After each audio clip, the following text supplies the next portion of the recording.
Apalagi saat kilasan kejadian tadi pagi saat Bara mengantarnya kuliah, tepatnya di mobil terlintas. Nara merasa jantungnya benar-benar akan melompat dari tempatnya. Saking kuatnya debaran tersebut. Flashback on. Lagu dengan judul It's You dari Sezairi mengalun indah, mengisi keheningan yang terjadi antara Bara dan Nara. Seperti biasa, Bara akan selalu mengantarnya kuliah jika Nara masuk pagi. Bermenit-menit dalam keheningan, membuat Nara tambah memikirkan nasib ponselnya yang rusak. Tanpa sadar, Nara menghela nafasnya dengan kencang, membuat Bara sedikit menoleh ke arahnya. "Kenapa?" tanya Bara sambil kembali fokus pada jalanan yang dilaluinya. Nara menoleh ke arah Bara. "Kira-kira HP aku bisa bagus lagi nggak, Kak?" tanya Nara dengan muka sedihnya. "Gak tahu." Makin muramlah raut muka Nara mendengar jawaban Bara. Ia melengos, menatap ke arah jendela dengan wajah masam. "Nanti beli lagi." Bara menenangkan, mengelus rambut Nara yang tergerai dengan lembut. "Tapi di sana isinya penting semua." Gumam Nara sedih. Nara berkata jujur, ponselnya berisi banyak hal penting, terutama mengenai bisnisnya. Semuanya di sana. Bara menghela nafas. Keheningan terjadi kemudian. Hanya terdengar lagu Tulus yang berjudul Pamit mengisi mobil tersebut. "Kamu tahu lagu Tulus judulnya Labirin?" tanya Bara tiba-tiba. Nara yang mendengar mengerutkan kening, menoleh ke arah Bara dengan tatapan tanya. "Labirin?" tanya Nara memastikan. Bara mengangguk. "Gak tahu," jawab Nara. Ia sedikit tertarik dengan topik pembahasan Bara kali ini. "Emangnya kenapa?" tanya Nara penasaran. Lampu merah menyala. Bara menghentikan laju mobilnya. Ia sandarkan punggungnya dan menolehkan kepalanya ke arah Nara. "Buat saya, kamu adalah objek nyata dari lagu tersebut," ucap Bara dengan tatapan dalam dan penuh arti. Flashback off. Dek, dek, dek. Apa Nara bilang? Jantungnya makin menggila karena mengingat hal tersebut. Dan kini, pipinya pun menimbulkan semburat merah yang terasa hangat. Perutnya terasa tergelitik dengan sensasi aneh.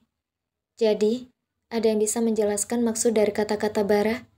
Nara tak ingin kegeeran, namun apalah daya, dirinya yang tak bisa berhenti memikirkan. Ditambah, kini bibirnya ingin terus melengkung indah setiap kata-kata Bara terngiang di kepalanya. Sebuah tangan besar yang meraup tangannya, menyadarkan Nara dari lamunannya. Nara menoleh, mendapati Bara yang sudah menyelesaikan makannya. Udah?" tanya Nara yang diangguki Bara. Laki-laki tersebut merogoh kantung celana bahannya, berniat mengambil dompet namun langsung ditahan Zain. "Gak usah Bar, biar gue," tahan Zain. Bara hanya memandang sekilas, namun tetap melanjutkan mengambil dompetnya.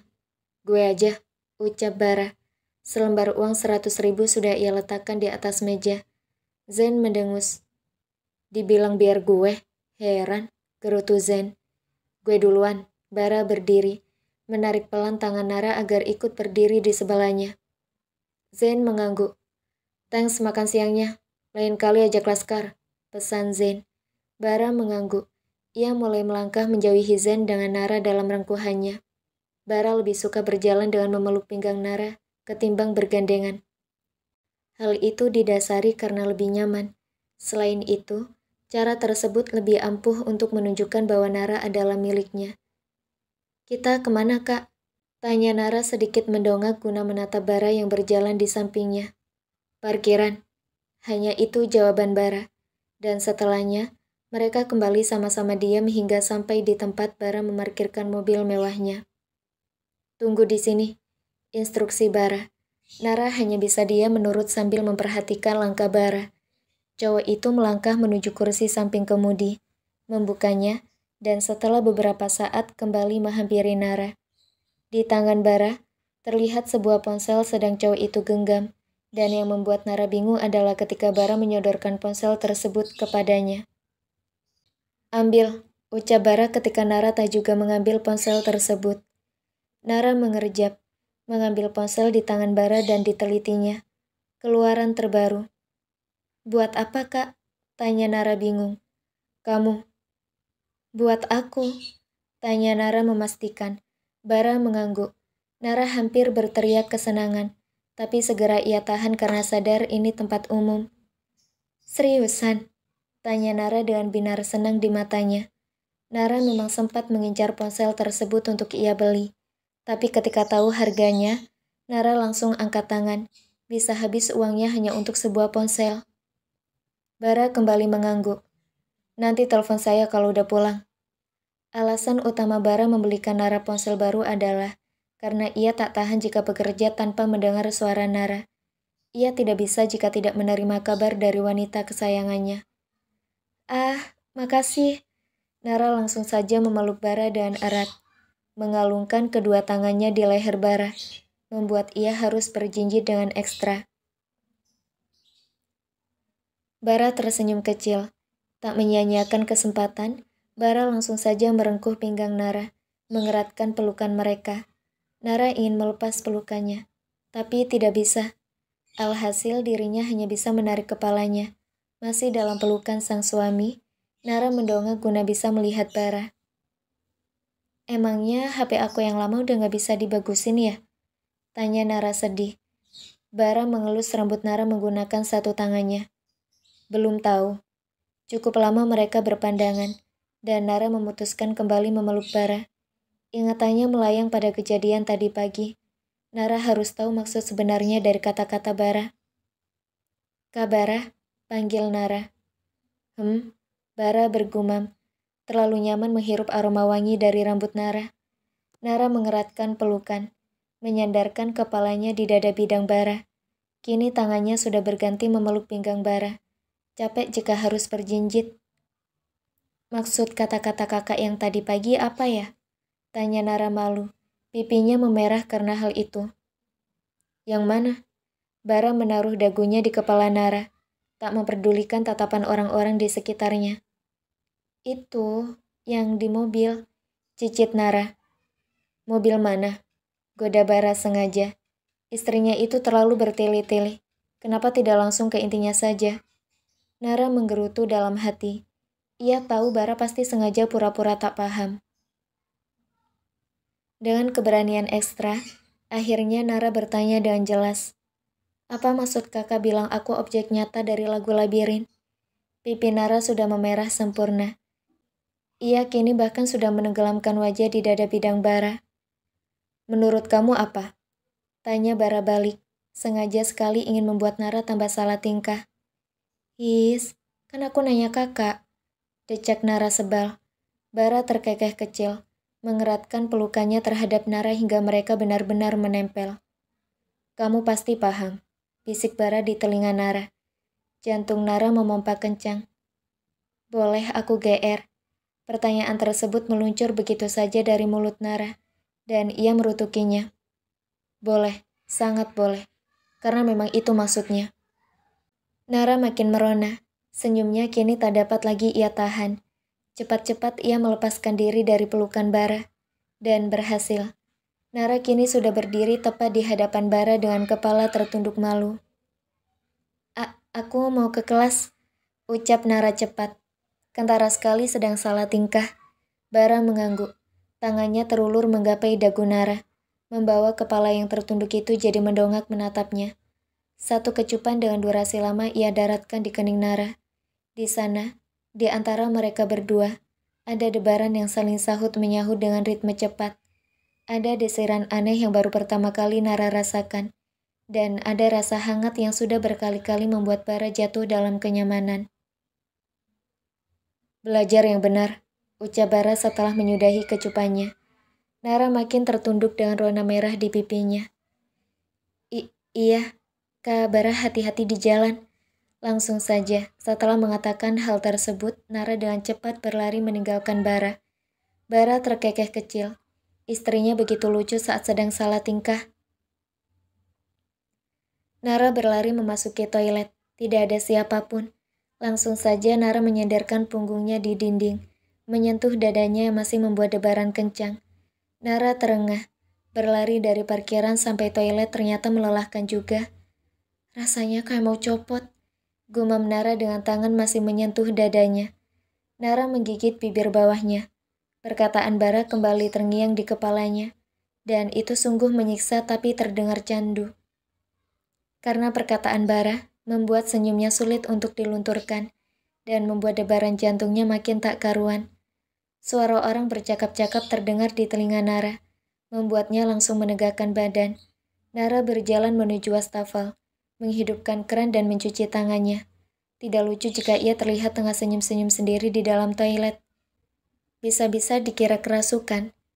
Tak lama kemudian, 4 orang perempuan dengan gaya modisnya masuk ke toilet. Nara sedikit menoleh. Ia langsung saja mematikan keran merasa sudah cukup. 1 orang dengan gaya paling modis mengambil tempat di samping Nara. Ternyata di kampus kita ada yang jual diri cuma buat handphone. Ucap perempuan itu sedikit keras. Nara mengernyitkan dahinya. Iya, gak ada malunya sama sekali. Teman perempuan satunya ikut nimbrung. Dibayar berapa loh? Tiba-tiba saja cewek di sebelahnya bertanya tajam dengan tatapan mencemoohnya. Nara mengernyit.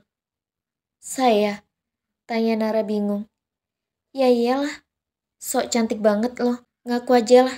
Lo jual diri kan cuman biar bisa dapat HP mahal keluaran terbaru. Dibayar berapa loh? Tanya cewek itu dengan tajam. Nara baru ngeh sekarang. Ia terkekeh sinis. Dangkal sekali pikiran cewek di sampingnya ini. Selesai mengelap tangannya, Nara langsung saja menghadap perempuan modis di sebelahnya sepenuhnya. Menurut saya, sah-sah saja jika menerima barang pemberian suami. Ucap Nara datar, menohok 4 perempuan yang tadi memandangnya rendah. Pinter banget bualan lu, Cih. Pinter banget bualan lu, Cih. Decih perempuan satunya. Nara menggeleng prihatin. Terserah kalian mau percaya atau enggak. Saya nggak punya waktu buat ngeladenin orang yang sok tahu tentang hidup saya. Lagian, Nara berucap santai, tapi mampu membuat keempat perempuan tadi naik pitam hingga kalimatnya dipotong. Sok banget loh, lihat aja. Dengan muka lo yang pas-pasan itu, Kabara bakalan bosan sama lo. Dan setelah dia bosan, dia bakal ninggalin lo. Jadi sampah deh. Ejeknya dengan tatapan sinis. Nara mengernyit. Tahu dari mana jika itu Bara?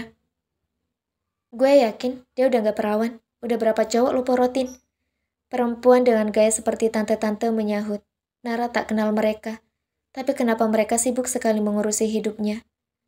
Maaf, tapi sebaiknya jangan suka menyela saat orang berbicara. Tidak sopan. Saya juga gak dibayar, tapi saya diakatin. Ucap Nara sambil menunjukkan tangan kanannya. Tepat di jari manisnya tersemat cincin emas dengan mata berlian di tengahnya. Keempat perempuan tadi terdiam membisu. Satu di antara mereka yang tadi mengenal Bara membelalakan mata. Sebaiknya kalian cari kesibukan lain. Kalian bukan host infotainment yang digaji. Jadi gak usah repot-repot ngurusin hidup orang. Ucap Nara tajam, dengan kilatan mata jengah. Nara memandang tajam 1 orang yang menghalangi jalannya. Orang yang tadi mengenal Bara. Kalau nggak tahu apa-apa, lebih baik diam. Permisi. Nara berlalu, menerobos ke 4 perempuan tadi tanpa hambatan. Sementara di dalam toilet, perempuan dengan rambut pirang bergelombang terkekeh miris. Gak mungkin. Gak mungkin Kabara udah punya istri. Ucapnya dengan kepala menggeleng tak percaya.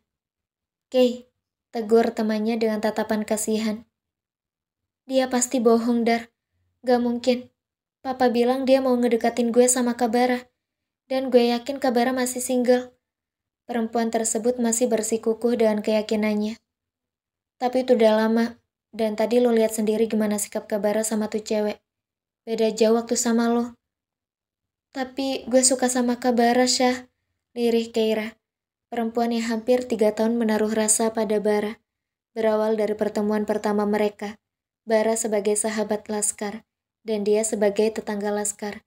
Lalu kini, setelah begitu lama menaruh rasa, Keira dipaksa harus merelakan. Gila saja.